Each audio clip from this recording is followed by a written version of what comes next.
Dan alhamdulillah sekarang ini presiden kita wah nekat ya ke Ukraina itu kan ya, sama Kiev, mau ke Moskow, dan udah sampai nih. Tadi saya ini lihat di YouTube itu sampai di Kiev, naik kereta 12 jam.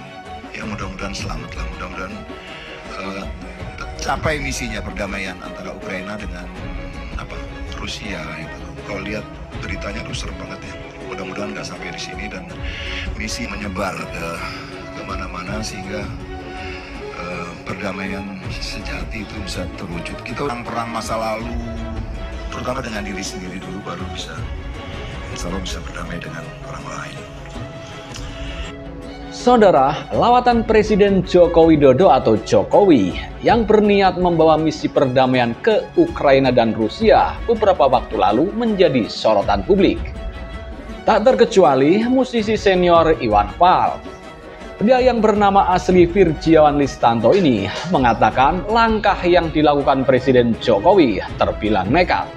Wah, Presiden kita ke Kiev dan Moskow. Wah, nekat banget ya, padahal lagi perang. Tapi Iwan Fals juga tak lupa mendoakan supaya Presiden Jokowi selamat dan misinya tercapai. Ya, kita doakan semoga Presiden kita selamat dan misinya tercapai. Dan semoga perang nggak sampai sini ya.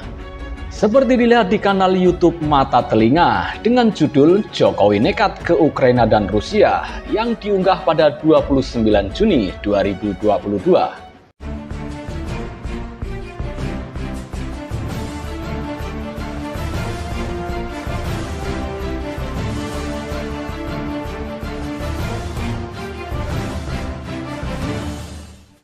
Seperti diketahui sebelumnya, musisi senior Iwan Fals mengungkapkan rasa keprihatinan terkait invasi Rusia terhadap Ukraina yang terjadi beberapa waktu lalu.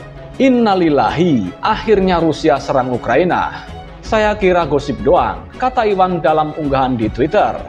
Cuitan Iwan Fals itu langsung menuai beragam komentar dari netizen.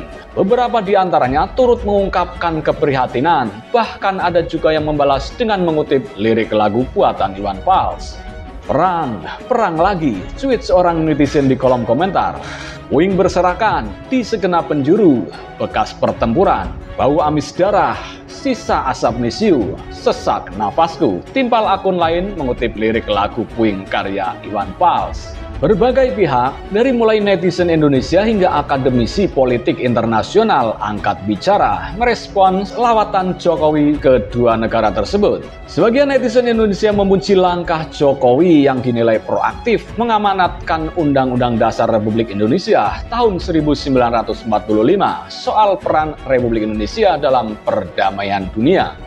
Namun, tak sedikit pihak yang menilai kunjungan Jokowi ke Kiev dan Moskow gagal mengiring perdamaian antara Rusia dan Ukraina.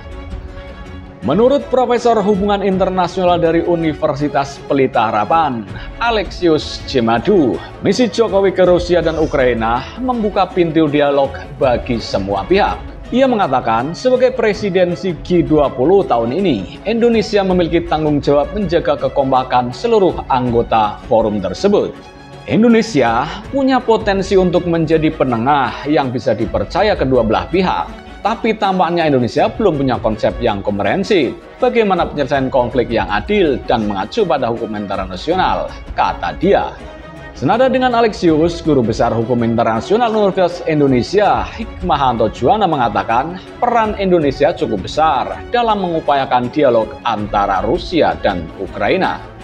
Menurut Hikmahanto, Rusia membutuhkan Indonesia sehingga memiliki alasan menghentikan perang. Ada indikasi bahwa Rusia hendak menghentikan perang. Ini karena Rusia bersedia menerima kunjungan Presiden Jokowi. Jelasnya, kenapa bisa demikian? Ia membeberkan 4 alasan, yakni kedua negara sudah lelah berperang. Legitimasi pemimpin Rusia-Ukraina makin tergerus. Rusia-Ukraina mencari jalan menghentikan perang dengan bermartabat. Dan tak ada inisiatif dari negara lain untuk upaya gencatan senjata.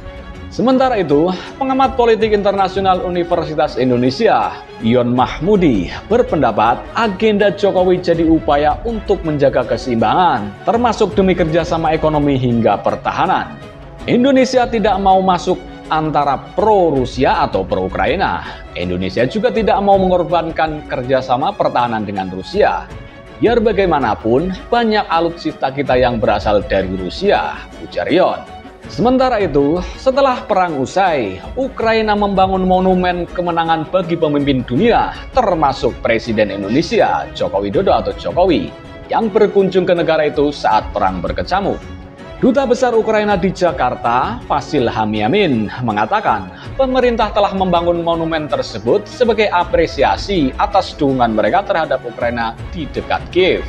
Kemarin merupakan peristiwa yang sangat penting.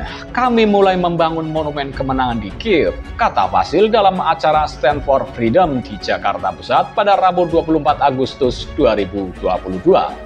Monumen itu akan memperingati setiap pemimpin dunia yang mengunjungi Ukraina sejak awal perang.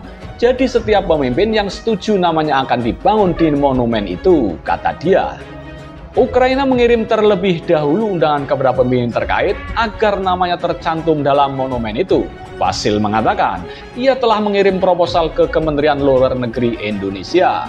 Saya sangat berharap melihat nama Presiden Anda yang hebat, yang mulia Joko Widodo karena kunjungan bersejarahnya akan dikenang dan tak akan dilupakan. Jelas diplomat itu lagi.